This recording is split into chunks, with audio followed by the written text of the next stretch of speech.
শহর। আমরা এসেছি জনতার ভিড়ে খবরের সন্ধানে।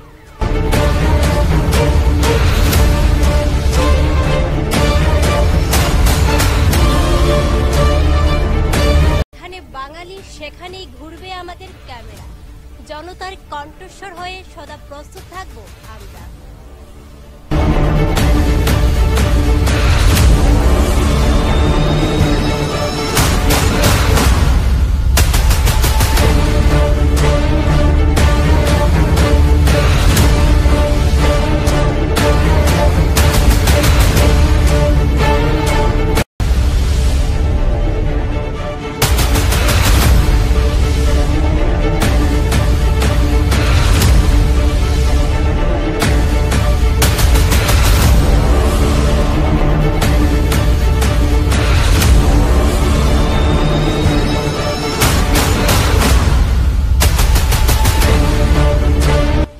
শুধু একটি জেলার খবর নয়, গোটা দেশের, গোটা রাজ্যের খবর। রাজনীতি হোক বা অর্থনীতি, সাংস্কৃতিক কিংবা সমাজ জীবনের সংবাদ থাকবে আমাদের চ্যানেলের পর্দায়।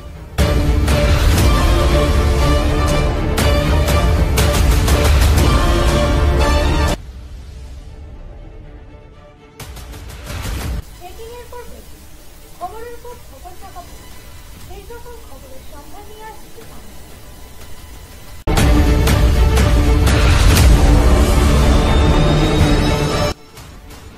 ঘরে কিংবা রাজপথে থেকে আপনারা দেখতে পারবেন আমাদের সংবাদ।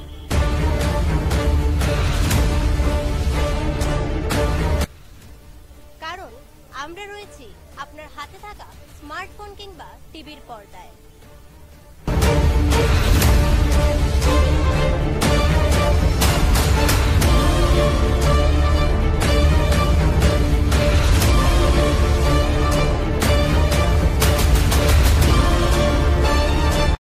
খবরের সত্যতা খুঁজে গ্রাম কিংবা শহরে খবরের সন্ধানে আমরা রয়েছি আনাচে কানাচে।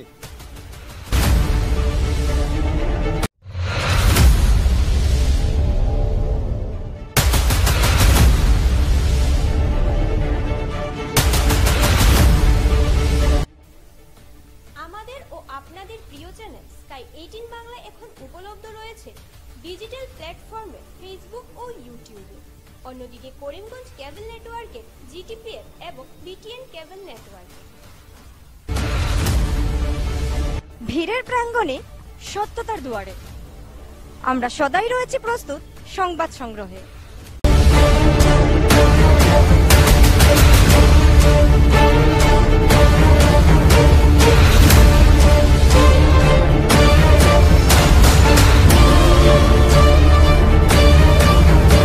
আমাদের মূল মন্ত্র সত্যের সাথে মানুষের পাশে 24 ঘন্টা।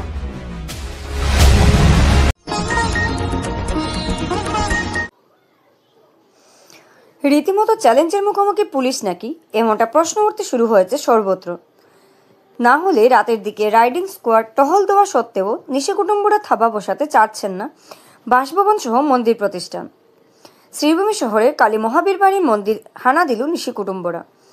মা যেখানে স্থাপিত রয়েছেন সেখানকার মূল গেটের তালা ভেঙে প্রবেশ করে প্রণামী বাস্ক ভেঙে হর্ত হাতিয়ে নেওয়ার পাশাপাশি অন্যান্য সামগ্রী নিয়ে যাওয়ার আজ করছেন মন্দিরের পুরোহিতরা। মায়ের লাগোয়া শিব বাবার মূল গেটের তালা ভেঙে মূল্যবান সামগ্রী হাতিয়ে নেওয়ার এও উল্লেখ করেন পুরোহিতরা। মিডিয়ার সামনে মন্দিরের পুরোহিত সহ মন্দির কমিটির কর্মকর্তারা কি বললেন তা শুনে নেওয়া যাক। প্রশ্ন হচ্ছে, প্রতিদিন রাইডিং স্কোয়াড শহরের বিভিন্ন এলাকায় টহল দেওয়া সত্ত্বেও নিশিকুটুম্বরা কিভাবে থাবা বসাতে সক্ষম হচ্ছে, এমনটা প্রশ্ন উঠতে শুরু হয়েছে বহু লোকের কাছ থেকে। পুলিশের ভূমিকা নিয়ে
শিব মন্দিরের দুইটা বাচ্চা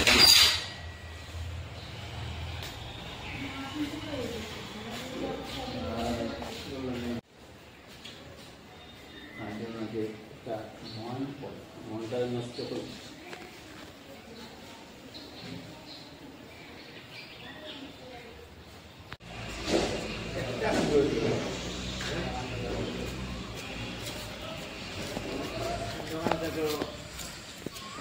আমি হলার মিত্র এখন আতঙ্ক ঢুকে গেল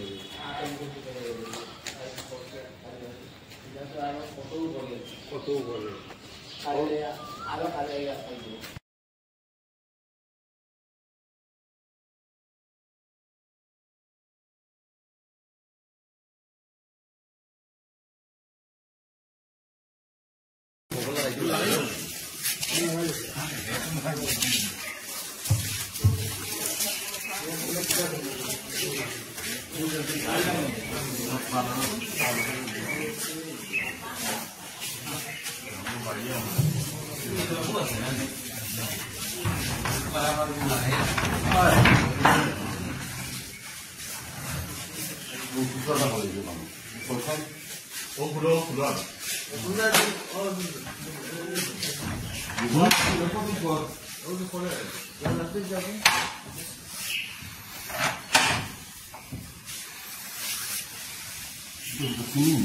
কালা হলা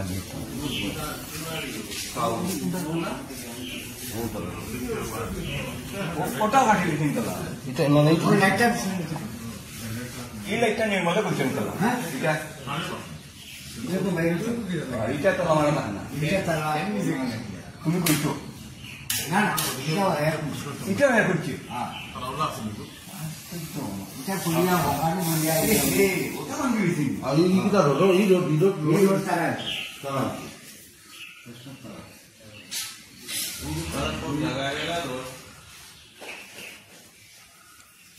এটা খাওয়া জড়টা পাই তুমি এটা আসলো না এইটাই আছে এটাই মত আমি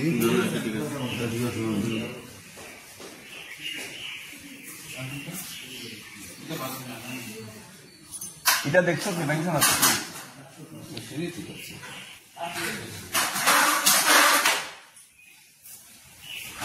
আর বক্স শিবমন্দির আচ্ছা শিবমন্দির 800 ওদিকে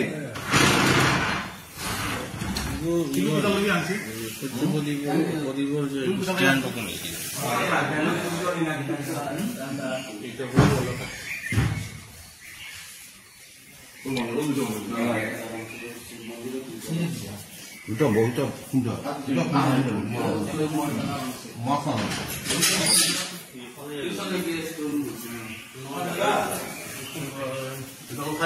খালি পয়সা নেবা পয়সা খালি পয়সা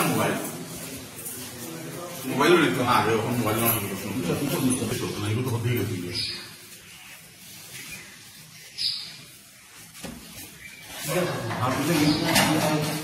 এটা খোলা আছে এই এটা খোলা তালা ভাঙা নেই এটা ঠিক আছে হঠাৎ তুই এসে আগে তাই রেকর্ডিং করুক তারপরে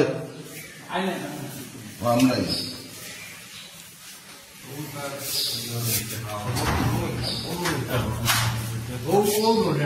সব থানার রোড রোড অনুর রোড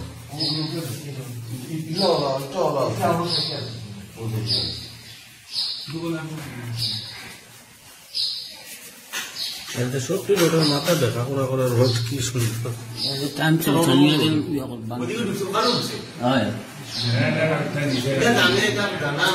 কিছু তার পয়সা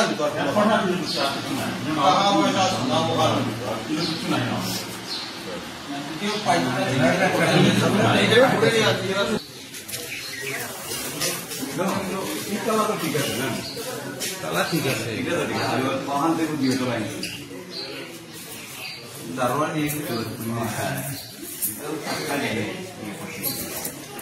বিগত কয়েকদিন ধরে নিশিকুটুবা যেভাবে হানা দিচ্ছে, আজ আমরা অবগত হলাম যে শহরের কালীমারীর মন্দির যেটি রয়েছে সেখানে তালা ভেঙে চুরি হয়েছে।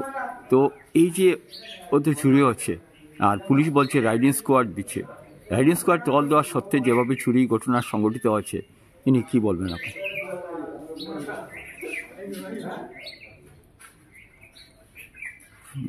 ইনি কী বলবেন আপনি যে শহরে যেভাবে আমি প্রশ্ন উত্তর দিই, আমি ফিতাম শুরু তো যারা কালকে রাত্রে যারা আছিল যে গাছালির যারা ডিউটি যেসব পুলিশ ডিউটিতে আছিল তারা তো আইলো সকালে, আজকে আসলে তারা 4টা পর্যন্ত ডিউটি আছে, কিন্তু রাইডিং স্কোয়াড টহল দেওয়া সত্ত্বেও যেভাবে কিলা চুরি করলো এটা তো চুরে জানে আর তারা জানে, কথা বুঝছেন না? আমি কিলা হইম, তারা এখন ডিউটি দিছে অথচ চুরি গুলোর মাঝে, গতিকে তালা কিতা হইতাম এখন এটা তো আপনারা বুঝিচ্ছে না। রাইডিং স্কোয়াড টহল দেওয়া সত্ত্বে যেভাবে তালা ভেঙে চুরি হয় এটা তো রহস্যজনক মনে হয় তো ওলা, এটা তো কিতা বুঝা যায়, কিছু তো বুঝা যাবে না। আপনি পুলিশ প্রশাসনের কাছে কি আবেদন করবেন? না আমি কইম আমি প্রপার ইনভেস্টিগেশন করি, আমরা জেলা সুর ধরা পড়ে জেলা এই মন্দির হয়েছে আর যাতে আমরা মন্দিরে ফার্দার না হয় বা অন্য মন্দিরে জেলা না যায়, ওটার লোক আমি আবেদন রাখি আর প্রশাসনের কাছে।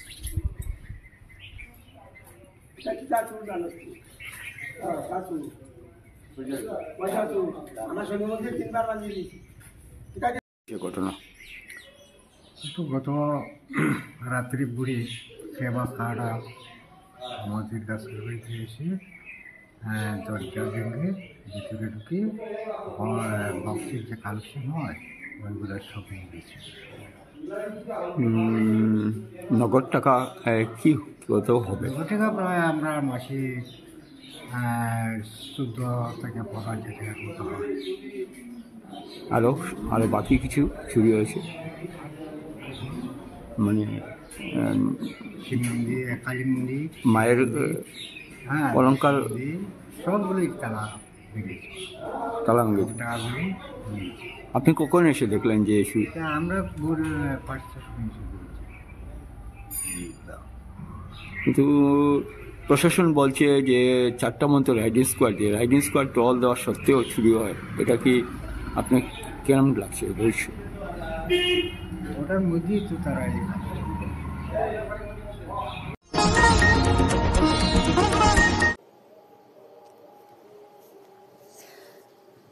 এডিআরই নিয়ে রাজ্যের মুখ্যমন্ত্রীর কাছে প্রশ্ন উত্থাপন করলেন করিমগঞ্জ জেলা কংগ্রেস সভাপতি রজত চক্রবর্তী।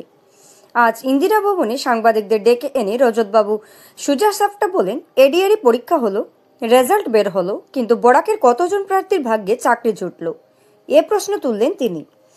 বরাককে বঞ্চিত রেখে ব্রহ্মপুত্র উপত্যকা থেকে উত্তীর্ণ প্রার্থীদের এনে বরাকে অন্তর্ভুক্ত করা হচ্ছে, তাতে বরাকের প্রার্থীদের কী লাভ হলো এ প্রশ্ন উত্থাপন করেন তিনি। এবারকার বাজেট নিয়ে রজত চক্রবর্তী উল্লেখ করেন, জনসংখ্যার অনুপাতে বরাকে যেখানে অর্থ মঞ্জুরের বেশি হওয়া দরকার ছিল তা না হওয়ায় অনেকেই হতাশাগ্রস্ত হয়ে পড়েন। জনসংখ্যা কম থাকা সত্ত্বেও অসমের অন্যান্য অঞ্চলে অর্থ বেশি করে মঞ্জুর করা হয়, তাতে একটা কথা প্রমাণ হলো বরাক এখনও বঞ্চনার শিকার। করিমগঞ্জের নাম পাল্টে শ্রীভূমি করা হয়। পরবর্তীতে অনেকেই ভাবছিলেন করিমগঞ্জে শ্রীবৃদ্ধি ঘটবে, কিন্তু কোথায় শ্রীবৃদ্ধি? লোকেরা যে সমস্যায় রয়েছেন সেই সমস্যাই থাকছেন। শ্রীবৃদ্ধি নামকরণের পর করিমগঞ্জের কতটা শ্রীবৃদ্ধি ঘটে প্রশ্ন উত্থাপন করেন রজতবাবু বিধায়ক। কিছু সংখ্যক গুরুত্বপূর্ণ ব্যাপার নিয়ে ইতিমধ্যে আপনারা অবগত হয়েছেন যে আসামের মাননীয় মুখ্যমন্ত্রী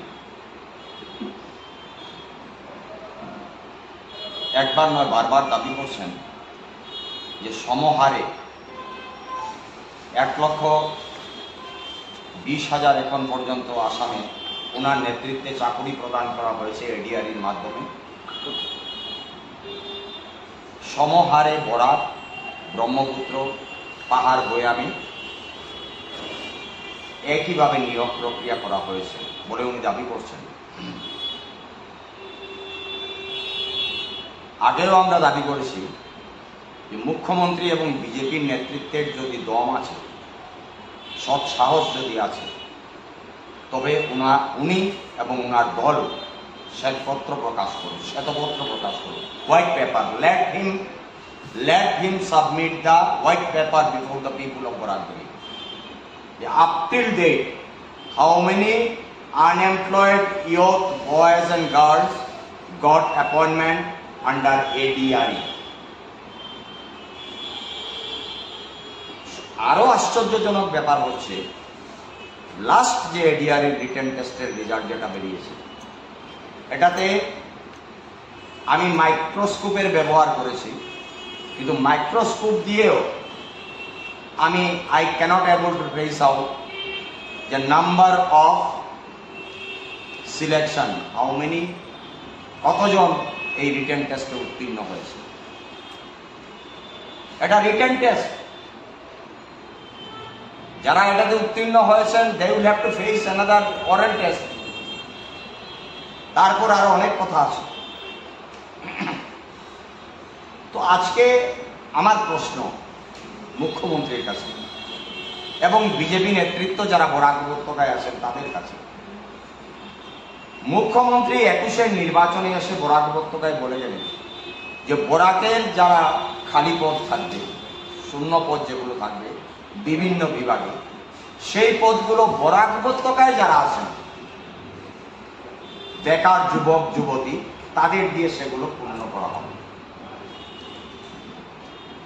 এই স্থিতি থেকে মুখ্যমন্ত্রী সরে এসে আমরা পুরো উল্টোটা দেখতে পাচ্ছি যে বরাক উপত্যকার শিক্ষিত বেকার যুবক যুবতীদের বঞ্চিত করে যতগুলো ডিপার্টমেন্ট বরাক উপত্যকায় আছে, আমার করিমগঞ্জ জেলায় DC office, SP office, educational department, যতগুলো অফিস আছে প্রত্যেকটি অফিসে আমাদের স্থানীয় বেকার যুবক যুবতীদের কোনো চাকরি নেই। সেখানে যদি আমরা দেখতে পাই যে বাইরে থেকে ব্রহ্মপুত্র উপত্যকা থেকে নিয়ে সেখানে অ্যাপয়েন্টমেন্ট দেওয়া হচ্ছে। আমরা কিন্তু এর বিরুদ্ধে নই, কিন্তু আমার বেকার যুবক যুবতীদের যদি ব্রহ্মপুত্র উপত্যকায় উনি নিয়ে নিয়োগ প্রক্রিয়া দিতেন তাহলে আমি বলতাম ঠিক আছে। আমার যুবক যুবতীদের সম্পূর্ণ বঞ্চিত করে আজকে আমাদের যে ডিপার্টমেন্টগুলো আছে সেগুলোকে আজকে বাইরে থেকে নিয়ে এসে ফিল আপ করা হবে, এটা কি ধরনের কথা? তো আজকে বিগত 11 মার্চ বাজেট অধিবেশন চলছে রাজ্যে, আপনারা জানেন। এই বাজেট অধিবেশনে এবারকার বাজেট অধিবেশনে আসামের বিভিন্ন ক্ষেত্রে ধনরাশি দেওয়া হবে উন্নয়নের ক্ষেত্রে বরাক উপত্যকাকে। এক্ষেত্রে বরাক অতি আনন্দিত হয়ে পড়েন যেন এবার। এরই পরিপ্রেক্ষিতে আর শ্রীভূমি জেলা বিজেপির পক্ষ থেকে সাংবাদিক সম্মেলন করে বাজেটের বরাকের জন্য বৃহৎ ঘোষণার পরিপ্রেক্ষিতে সরকারকে ধন্যবাদ সূচক মন্তব্য করেন, বিভিন্ন প্রশ্ন উত্থাপন করেন। আমাদের পার্লামেন্টে বাজেট পেশ হয়েছে তথা আসাম অ্যাসেম্বলিতে আমাদের যে বাজেট পেশ হয়েছে, এই বাজেট নিয়ে আজকে শ্রীভূমি জেলার জনসাধারণের কাছে আমাদের শ্রীভূমি বিজেপি কর্তৃক আপনাদের কাছে তুলে ধরা হবে। আমাদের মধ্যে দুইজন আমি আমন্ত্রণ করেছি, একজন অমরাজ রায় মহাশয়, একজন আমাদের প্রাক্তন সভাপতি সুব্রত ভট্টাচার্য মহাশয়। তৎসঙ্গে আমাদের সামনে উপস্থিত আছেন আমাদের রাজ্য কমিটির সদস্য কৃষ্ণ দাস মহাশয়, আমাদের পৌরপতি রবীন্দ্রচন্দ্র দেব মহাশয়, আমাদের শ্রীভূমি জেলার উপপৌরপতি অশোক দত্ত মহাশয়, উপসভাপতি অশোক দত্ত মহাশয়, আমাদের এই মণ্ডলের শহর মণ্ডলের সভাপতি কিশোর দে মহাশয়, তথা আমাদের আরেকজন জেলার সম্পাদক রেখা দাস বণিক মহাদয়া, এখানে আমরা উপস্থিত হয়েছি। আজকের দিনে আমাদের মাননীয় প্রধানমন্ত্রী নরেন্দ্র মোদীজি এবং আমাদের অর্থমন্ত্রী নির্মলা সীতারামনজি আজকের দিনে ভারতবর্ষের জনসাধারণের জন্য যে বাজেট উপস্থাপন করেছেন, আজকের দিনে আমাদের প্রিয় মুখ্যমন্ত্রী হিমন্ত বিশ্ব শর্মা মহোদয় তথা আমাদের অর্থমন্ত্রী অজন্ত নায়ক মহোদয়া যে বাজেট আপনাদের উপস্থাপন করেছেন আসামের উন্নয়ন কল্পে, আজকের দিনে আমরা বরাকের মানুষ তথা আমরা শ্রীভূমির মানুষ এই বাজেট থেকে আমরা কি কি সুবিধা পেতে পারি এইসব আমরা তুলে ধরবো আপনাদের মাধ্যমে, আর জনসাধারণের কাছে আমরা পৌঁছাতে চেষ্টা করব। আর এই কারণেই আজকে আমাদের রাজ্য কর্তৃক আজকে নির্দেশ এসছে এই বাজেট সম্বন্ধে আপনাদের দ্বারা জনগণের কাছে পৌঁছার লক্ষ্যে আজকে আপনাদেরকে আমরা আমন্ত্রণ করেছি। আপনারা উপস্থিত হয়েছেন, আপনাদেরকে ধন্যবাদ জ্ঞাপন করছি। এখন আপনাদের সামনে বক্তব্য তুলে ধরবেন আমাদের রাজ্যিক সদস্য অমরেশ রায় মহাশয়। উপস্থিত প্রেস এবং ইলেকট্রনিক্স মিডিয়ার সম্মানিত যারা ভাই এবং বন্ধুরা আছেন,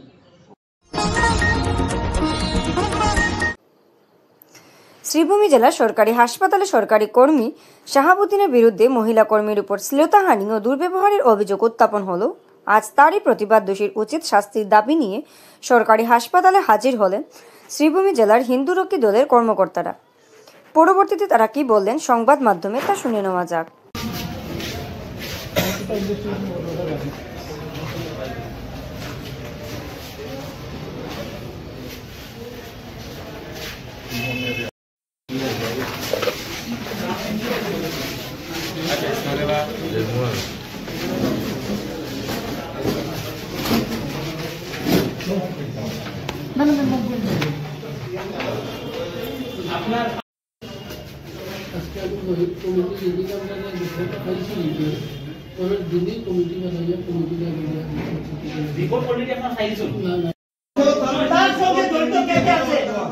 আমি ধর্ম নিরপেক্ষভাবে করি, তার সঙ্গে জড়িত কে কে আছে প্রত্যেকটা মানুষ আমরা। জয় শ্রীরাম, গুরুজি মহারাজ কি জয়, হর হর মহাদেব।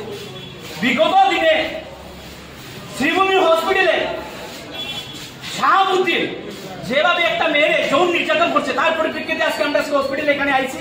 আইয়া কনফার্ম চাইছি যে শাহাবুদ্দিনের যে ঘটনা করছে এই ঘটনার পরিপ্রেক্ষিতে কোনো কিছু অপমন্দ অ্যাকশন হইল না। কেন প্রথম আমরা ম্যাডামের জয়েন্ট ডাইরেক্টর ম্যাডামের কথা কইছি, সূত্রধর কিতা সিএমও তার কথা কইছি। কথা বলার পরে আজকে আমরা জানতাম পারছি আজকে বিকালে একটা রিপোর্ট প্রশাসন আসলে যাইব। কিন্তু একটা মেয়ে যখন তাই কত বড় একটা ঘটনা তুলিয়া করছে, নিশ্চয়ই এটা সত্য হইতো না। আজকে যে কমিটি যে বলছে কমিটির যাতে যেটা তদন্ত হইব নিরপেক্ষ তদন্ত হইয়া যাতে প্রশাসন কাছে যায় এবং শাহাবুদ্দিনে যাতে দৃষ্টান্তমূলক শাস্তি পায়। একটা কথা হইল শাহাবুদ্দিন 22 বছর ধরে এই হসপিটালে, কিভাবে শাহাবুদ্দিন 22 বছর ধরে হসপিটালে রাখতে পারে এটা আছে তার কাছে কোয়েশ্চন মার্ক তুলিয়া দিলাম। দেখে আগামী দিনে শাহাবুদ্দিন কি এই জায়গাতে ট্রান্সফার হয় না যায় দেখে। আর একটা কথা, শ্রীভূমি হসপিটালে আরো লাভ জিহাদের ঘটনা আছে যেগুলা প্রকাশ্যে আন না। আজকে ম্যাডামকে আমরা জানাই আইছি বা সূত্রধর তাহলে আমরা জানাই আইছি যে আগামী দিনে যদি এরকম লাভ জিহাদের কোনো একটা ঘটনা বাড়ে যায় তাহলে আমরা বইয়ে রাখতাম না, আমরা জোরদারভাবে আমরা আন্দোলন করবো। যে আন্দোলনে হয়তো অনেক চাকরি যাইতে পারে। প্লাস আজকের দিনে এই জায়গা থেকে শ্রীভূমি হসপিটাল থেকে আমরা কইতাম যে বিভিন্ন সমাজের মানুষ, আমি মুসলিম সম্প্রদায়ের কইতাম যে আপনারা ছেলেরা যেভাবে লাভ জিহাদ করে আপনারা মৌলবী মৌলানা বল কেন একবারে আইয়া আপনারা ছেলেরা যে লাভ জিহাদ করে রাখতেন না না আপনারা চাই হিন্দু মুসলিম একটা দাঙ্গা হইতো টাঙ্গোটাই রাখতো। যদি চাই তো আমরা প্রস্তুত আছি, আমরা প্রস্তুত আছি। জয় শ্রীরাম, গুরুজি মহারাজ সুন্দরী তাই হসপিটাল কর্মরত। কি পোস্ট আছে? পোস্টের নাম কি জানেন? আমরা কোনোদিন আমার প্রয়োজন দিচ্ছি না, যাওয়ার প্রয়োজন দিচ্ছি না। তাই বাক্কা মোটামুটি একটা বড় পোস্টে আসছেন তাই শাহাবুদ্দিন। আচ্ছা, একটা জিনিস, অতদিন থেকে শাহাবুদ্দিন এই ধরনের ঘটনা ঘটে, হতে পারে এই হসপিটালে কেউ আছে শাহাবুদ্দিনের সহযোগিতা করার, আপনাকে তেমন একদম 100% শাহাবুদ্দিনের লোকে নাই না কই আর তো মনে 15-20 জন আছে এখানে। আমি তো কইয়ারও বারে বারে যে নিজে কাছে লাভ জিহাদের একটা কারখানা হইয়া দাঁড়াইছে। এটা পুরা ওপেনলি বাড়ি আইলো যে শাহাবুদ্দিন মাস্টার মাইন্ড হইলো মেইন নায়ক, তার দিছে আরো ছত্রছায়া আরো সিপাহীও আছে। এই সিপাহীগুলো যাতে তদন্তরা তা না হয়, যাতে এই সিপাহীগুলো যাতে বার করা হয়। যে মহিলা কর্মরত তার লগে যৌন এটা করছেন যে বাজেট ওভার করছেন।